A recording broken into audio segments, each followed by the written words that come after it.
Okay, just to keep things very real and very simple, wedding planning is rough and annoying and stressful. And this is going to be that documentation of me talking about every single feeling that I have right now, which is primarily stress related to my wedding. I am about 52 or 3 days away from getting married.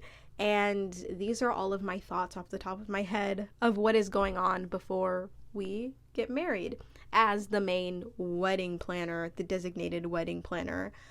I'm a student. I have 18 credits and I work 2 jobs, and I'm also planning a wedding. So I just have a lot of stress and thoughts. So I just wanted to share them all to see like if I could throw them out and see if anybody could just catch them if they'll stick. Okay. If you don't know, you probably do because you're probably a close friend or family. Me and my fiance have been dating for about 3.5 years now. We met my freshman year of college. Yeah.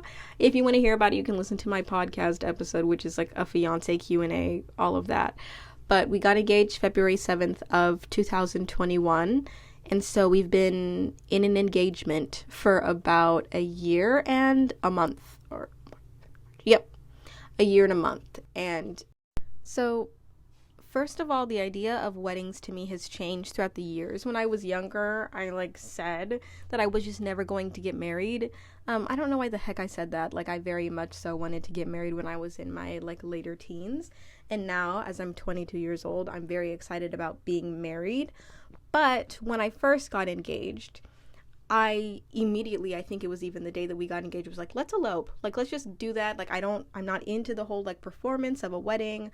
I don't really want to plan things for our guests specifically and not have details that are catered to us. Plus, we're a super young couple, so it'll help a lot if we just save the money that we were going to put towards the wedding and then we just start our life with that wedding money. So I told my fiance, I knew that my fiance, an introvert, a very quiet person who doesn't care about partying, would agree, but he said that he couldn't do it because people in his life would be disappointed.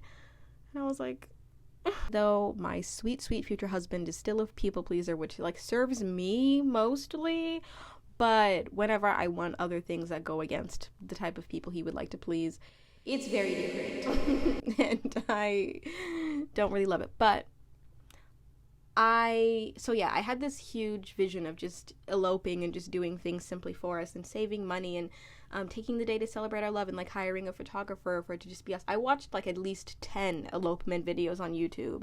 I fully binged them, fully just got so excited. But always in the back of my mind, I was like, but what if you regret, not having your family there, not making memories? But ultimately, how you have the devil and the angel on your shoulder? Mainly the devil, or the bad side of me, was who the heck cares?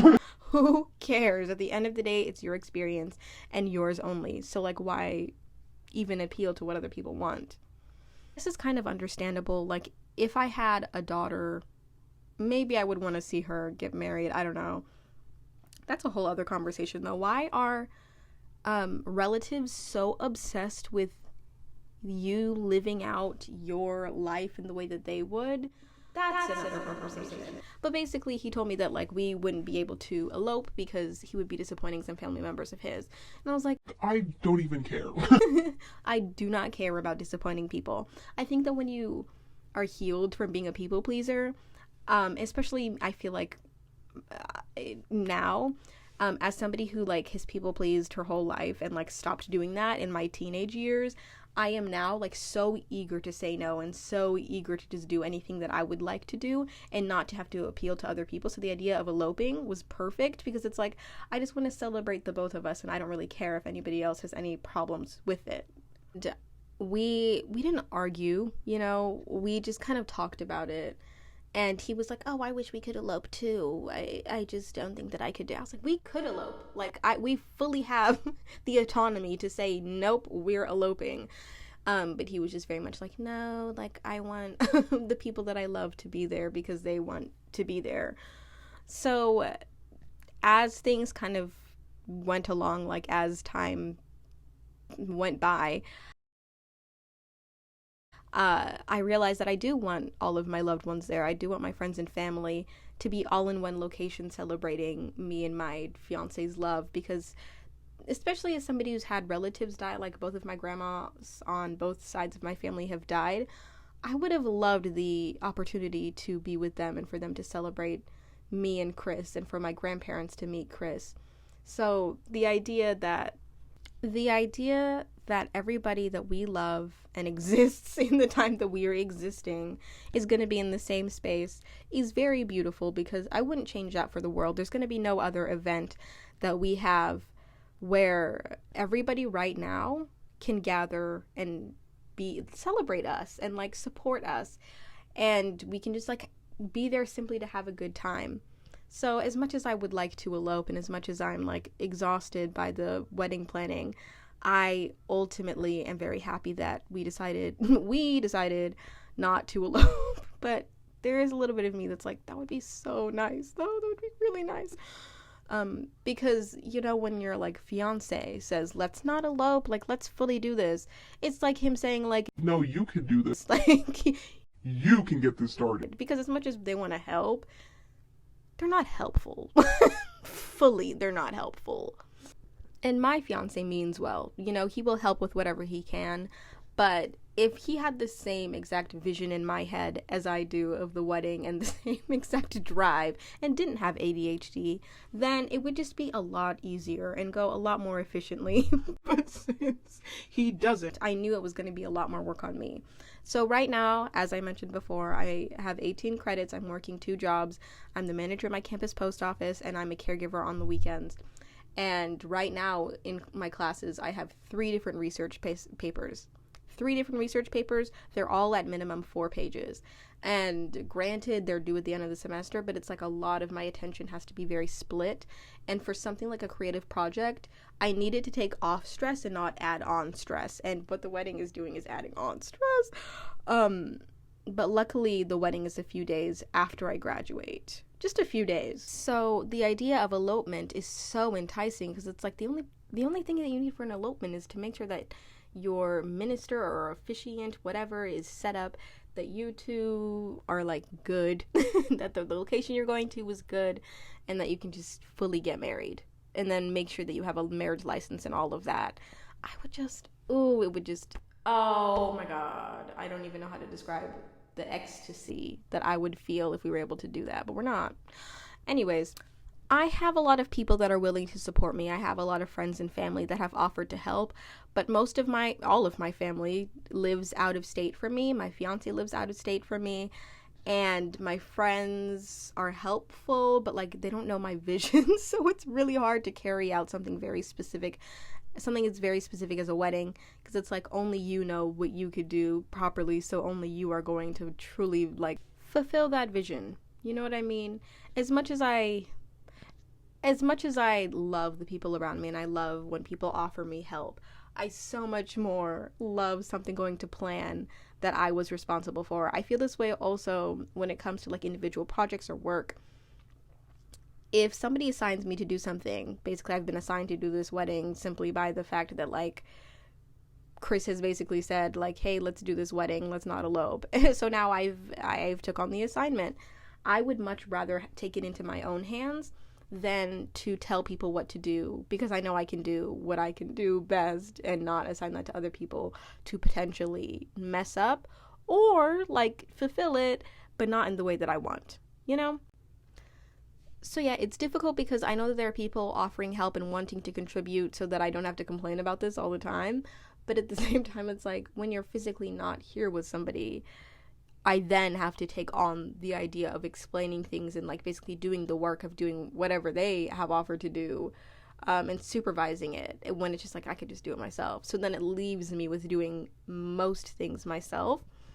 And also, I just hate, like, feeling like I have to jump on somebody's back for doing something. Like, my sister, sorry, Sophia, I love you so much, but, like, my sister, like, took on the bouquet and everything, and I'm a little stressed out because I don't care about, like, the wedding. I don't care about the flower arrangements or anything, but, like, I just feel like we're so confused, and we're so, like, we don't have a plan for the flowers, and I want a plan, so I feel like if I were to just get it done myself, like, I could just do something and know where that vision is going, but I don't know what she has I don't even know if I finished my thought, but I'm going to go on to another thought that kind of distracts from everything I've been saying, because I feel like I just repeat things all the time. My fiance pointed this out and made me very insecure about it when we first started dating, that like women can go on tangents. He didn't say this, but like I have noticed it, that like us women love to elaborate to the fullest extent our deepest like thoughts, and we don't need to do that. We simply can say something very succinctly and very simply and it'll be fine.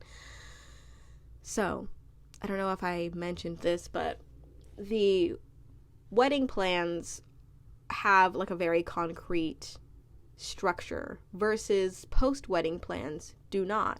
And I'm looking for jobs in Iowa. I've applied to 7 jobs on Indeed.com, and I need to get my LinkedIn set up. I just have to take a good photo of myself. I keep forgetting to do that. And it's just very stressful as a post-grad looking for jobs to support not only me but my husband. It's scary looking for jobs to set up for not only me but my husband, like to support 2 people. And as he'll be working in the summer as well, it's just very hard because I work so hard. I've worked ever since I was like 16, even before that. I've worked a lot. I want to make sure that I'm going to be okay, but I just don't have the resources that'll set me up for a full-time life, but yet I am plunging myself into a full-time life. Don't know why I said full-time life. A fully supported life, I guess, like a life with a bunch of resources where it's like you have savings, you have full income, and you have a place to stay. So luckily me and my fiance and future husband will be staying with one of my relatives while I look for jobs. And it's always nice, but it's also kind of like, oh my God, my ego. When COVID hit, I had to stay with my brother and sister-in-law, and while they were amazing and beautiful for that, I always felt like the biggest burden. I always felt like I needed to do something so that I could get my own place and so that I wouldn't have to be in somebody else's space. So going into living with my husband and being in one of my relatives' places, knowing that that is the best option for me while I'm looking for a job or while I just don't have a job is nice and sweet, but it's also very much like, you got married and now you have to live with your relative. Like, why would you get married this quick if you can't like have a life? If you can't like establish yourself first and then move in together. But obviously, like, I still want to get married to him. Like, I want us to live a life and be embarrassed at the same time of living with a relative. Like, I'd much rather that than waiting to live with him. But it's just like it still feels a little bit shameful. It still feels a little bit like you need to get your things together before you can actually get together. And I don't want to appeal to that, you know? I really don't think that that's necessary. I think that we're in a culture now where it's like, build yourself up first and then make sure that you're okay enough for a partner, versus like you and your partner can build together and see yourself through very, very different life phases. And we are, but it's just kind of like, growing pains? Is that what it is? It's hard to accept that, and it's hard to not feel a little bit like I should be a little bit more progressed in life so that we can have our own space, because I just want to get married so bad. And I don't want to start. Yeah, the shame of it is just a little bit lingering, but at the end of the day, I want to be with my husband, so I'm going to take I just called him my husband, without saying future. I want to be with my husband through anything, you know, sickness and health, richer and poorer. So that's what I'm going to do. Home and homeless. That's what I want. And that's what I'm just, like, I think that everything will fall in place, you know. I'm coming to find that as a young person, even the plans that you have that seem like very foolproof are going to fall through, and how you react to them is like your defining moment. And ultimately it'll all be okay, because no matter like where you go, no matter how you end up is where you're meant to be. One of the final things that's actually very it's not upsetting, I'm just sensitive and irritated by everybody very easily, is people don't tell you about how much input you're gonna get from other people that like you don't care about. I don't like when people ask me if they're coming to the wedding and they're clearly not. Like, this one girl asked me, like, she's coming to the wedding simply by association of somebody that she's dating. But she asked me if, like, the person that she was dating was going to the wedding. And I had to be like, why does any of this concern you at all? And then people will, like, give you unsolicited advice all the time. People will try to recommend you things you don't care about. There are just so many things that are just so annoying about wedding planning that I just don't want to deal with anymore. But I'm going to deal with for the next 52 or 3 days. And I ultimately, like I said, I am just excited for my fiance and I to come together and to have a beautiful, beautiful wedding. And to just see the fruits of our labor expressed through the event that is going to happen. And things are coming in place. I feel like the bulk of the event planning I have done, and I don't need to stress myself out. Everything is going to work out as planned as long as I keep my cool. And honestly, as long as I just keep my faith that everything will turn out okay. I eventually will have a place to be. I eventually will have a job and a steady income. And I will be with my future husband, and we will have a lovely time and build a lovely little future. But for now, I just wanted to get all of that off my chest.